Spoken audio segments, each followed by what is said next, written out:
సంవత్సరాల తరబడి ఎన్ని మందులు వాడినా మీ మోకాల నొప్పులు తగ్గట్లేదా? ప్రాణ పెయిన్ క్లినిక్ లో అత్యాధునిక చికిత్స. సో ఒకప్పుడు మీ ఫ్రెండ్స్ మంచి ఫ్రెండ్స్ అన్నారు కాబట్టి ఇప్పుడు కొడాల నాని గారు కావచ్చు, వల్లభనేని వంశీ గారు కావచ్చు, జూనియర్ ఎన్టీఆర్ గారు కావచ్చు, వీళ్ళు ముగ్గురు మంచి స్నేహితులు అని ఎవరు చెప్పారు మీకు?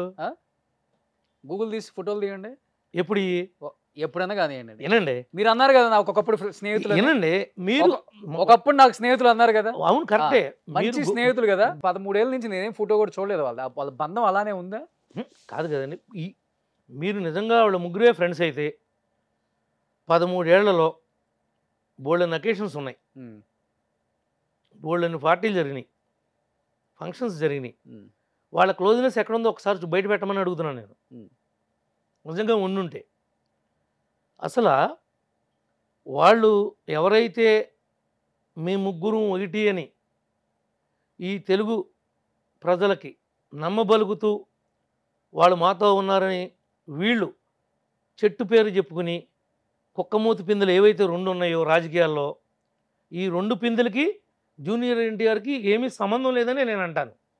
ఏ రకమైనటువంటి సంబంధం? ఎందుకనంటే ఆయన్నే నమ్మితే మోసం చేసినటువంటి చేటర్స్ వీళ్ళిద్దరు, జూనియర్ ఎన్టీఆర్ని. మీరు కనుక్కోండి కావాలంటే. ఓపెన్ హార్ట్ విత్ ఆర్కే చూసారా జూనియర్ ఎన్టీఆర్ది? చూడలేదా? దాంట్లో ఏబిఎన్ ఆంధ్రజ్యోతి ఎండి గారు రాధాకృష్ణ ఆర్కే గారు ఒక క్వశ్చన్ అడుగుతారు, జీవితంలో నీకు అత్యంత విలువైన, అసలు వీళ్ళని నేను వదులుకోలేను, వీళ్ళ కోసం నా ప్రాణమైన ఇస్తాను అనుకునే స్నేహితుడు ఎవరు అన్నారు. గుక్క తిప్పుకోకుండా ఆయన ఒకటే పేరు చెప్పారు, కొడాల నాని అని. చూపించండి. చూపించనా? చూపించండి. నేను ప్రాణాలు ఇచ్చేస్తాను, నా కోసం ప్రాణాలు ఇచ్చేవాళ్ళ సంగతి తర్వాత. నేను ప్రాణాలు ఇచ్చేసే స్నేహితులు చాలా తక్కువ మంది. ఎవరు? కొడాలి నాని. ఆయన ఎప్పుడు మాట్లాడాడు, ఏ సందర్భంలో మాట్లాడాడు, ఏం జరిగిందో నేను చూడలేదు కదా. నేను చూడకుండా దాని గురించి నేను కామెంట్ చేయలేను కదా. ఒకవేళ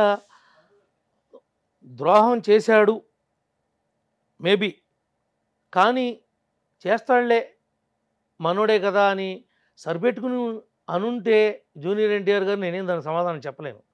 కానీ నానికి, వంశీకి, జూనియర్ ఎన్టీఆర్ గారికి ఏ రకమైనటువంటి సంబంధం లేదు.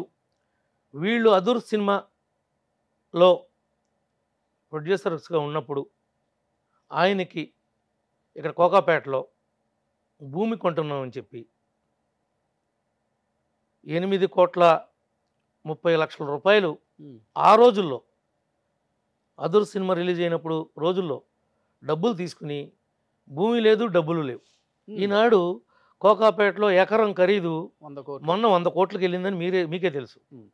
అంటే జూనియర్ ఎన్టీఆర్ 12 ఎకరాలు అది ల్యాండు. ఆ ల్యాండు 12 ఎకరాలు. ఈ రోజున ఎంత వర్త్? 1200 కోట్లు. 1200 కోట్లు. లిటరల్గా జూనియర్ ఎన్టీఆర్ని ఈ చేటర్స్ మావాడు మేము ఒకటే అని చెప్పేటువంటి ఈ దగులుబాజీ నా కొడుకులు 1200 కోట్లు మోసం చేశారు. అయినా జూనియర్ ఎన్టీఆర్ వాళ్ళు నా వాళ్ళు అంటున్నారు అంటే, పోనీ 1200 కోట్లే కదా, మా నాన్న తీసుకుని దెబ్బతో దుబ్బేసేయడమో వదిలేసేయడమో నాకైతే తెలియదు, కానీ నాకైతే టర్మ్స్ లేవని అనుకుంటున్నా. అప్పుడు మీరు ఫ్రెండేనా ఇది జరిగినప్పుడు వాళ్ళతో? ఫ్రెండే, కానీ నాకు ఈ లావాదేవీలు వివరాలు నాకైతే తెలీదు. కానీ నా క్లోజ్ ఫ్రెండ్ ద్వారా ఈ విషయాలన్నీ కూడా నేను చెప్పగలుగుతున్నా మీకు. నా క్లోజ్ ఫ్రెండ్ ద్వారా నాకు ఉన్నటువంటి పక్కా సమాచారాన్ని మీ దగ్గర నేను చెప్పగలుగుతున్నా. సో ఆ తర్వాత నుంచి బంధం చెడిపోయింది అంటారు తెలిసినంత వరకు. వాడికి వీళ్ళిద్దరికి జూనియర్ ఎన్టీఆర్కి అసలు బంధమే లేదంటున్నా. బంధం లేదు కాబట్టి వీడు వైఎస్ఆర్లో పోయాడు. బంధమే ఉంటే జూనియర్ ఎన్టీఆర్ ఏమన్నా జగన్తో మాట్లాడి నేను పంపాడా? వీడు ఎందుకు వెళ్ళాడు? కేవలం ఈ బంధం చెడిపోయింది కాబట్టే, ఈ బంధం చెడిందనే విషయం చంద్రబాబు గారికి తెలిస్తే ఈయన కుక్కను తన్నట్టు తంతారు తెలుగుదేశంలో. అందుకే వీడికి సీటు రాదని జగన్తో టైప్ పెట్టుకుని చంద్రబాబు గారిని తిడితేనే వీడికి బతుకని తెలిసి ఊరికి నోరు పారేసుకుంటున్నాడు ఉత్తుపున్నానికి. అంతే తప్ప ఇది వేరే కానే కాదు. కేవలం అనవసరంగా ఇప్పుడు సందర్భం ఉండి నిజంగా ఏదన్నా రాజకీయ పరంగా ఏదన్నా బాధపడేటట్లుగా కొద్దిగా చిన్నపుచ్చుకునేటట్టుగా మాట్లాడితే వేరు. కానీ అవసరం లేకుండా, కారణం లేకుండా ప్రతి అయిన దాంట్లోనూ కాని దాంట్లోనూ వాడికి నోరు తెరిస్తే చంద్రబాబు గారినో లోకేష్ బాబు గారినో తెలుగుదేశంలో తిట్టందే జగన్ గడి నూడుకోడు. ఆడు ఒక సైకో నా కొడుకు.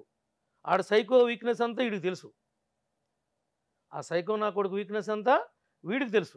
కావాలని అనవసరంగా వీళ్ళిద్దరు తిట్టడం, పెద్ద ఇష్యూ చేయటం. వాడి ఫీలింగ్ ఏంటి? ఆడి కులం వినండి, వాళ్ళు చేసిందే కదా మీరు కూడా చేస్తుంది. నా మాటేనండి, నా మాటేనండి. వాడి వీక్నెస్ అది. వీళ్ళ వీక్నెస్ ఏంటి? ఏదో తిట్టేసి ఆడ దగ్గర ఏదో మెహర్బాణి పొంది రాజకీయ లబ్ధి పొందామని ఈ ఎదవల యొక్క వీక్నెస్. కానీ జనం ఏమనుకుంటున్నారు? మనం ఏం మాట్లాడుతున్నాం? మనము ప్రజలు చట్టసభలకు పంపింది వీడిని ఆడిని తిడతాకేనా? డెవలప్మెంట్ గురించి వీడు ఎప్పుడు జగన్ గారితో కొట్లాడలే. వీడు ఆ నియోజకవర్గాల అభివృద్ధి గురించి కొట్లాడలా. చంద్రబాబు గారిని తిట్టడమే వీళ్ళ యొక్క ఎజెండా. వాడు సైకో కొడుకు. అసెంబ్లీలో చూశారు కదా, ఆడ నవ్వుతున్నాడో వేడుస్తున్నాడో, ఆడు వికటహాసాన్ని అందరూ పోటీలు పడి ఎమ్మెల్యేలందరినీ కూడా ఒక బూతుల పురాణం నేర్చుకుని వచ్చి అసెంబ్లీలో ప్రజల యొక్క సమస్యలు, వాళ్ళ తాలూకా ఉన్నటువంటి ఇబ్బందుల్ని మాట్లాడవలసినటువంటి దేవాలయంలో ఒక బూతుల అసెంబ్లీగా దాన్ని మార్చినటువంటి వ్యక్తి జగన్మోహన్ రెడ్డి గారు కాదా? ఆయన యొక్క తత్వాన్ని తెలుసుకునే కదా ఒకడికొకడు పోటీపడి, అంబటోడు కావచ్చు, రోజా కావచ్చు, బొడ్డు ఉన్నాడు నా దగ్గరోడు కావచ్చు, ఇంకొకడు కావచ్చు, ఇంకొకటి. ఏంటి వీళ్ళు అసలు ఏమనుకుంటున్నారు? వీళ్ళు వెళ్ళింది అసెంబ్లీకి ఎందుకా? మీరు కొడాలని మాట్లాడుకుంటారంట కదా నైట్ ఫోన్లో. నేనైతే మాట్లాడినండి. మీకు ఎవరు చెప్పారో కానీ మీ దగ్గర ఉన్నటువంటి ఇన్ఫర్మేషన్ రాంగ్. నేను ఎవరితో మాట్లాడిన వాళ్ళిద్దరితో.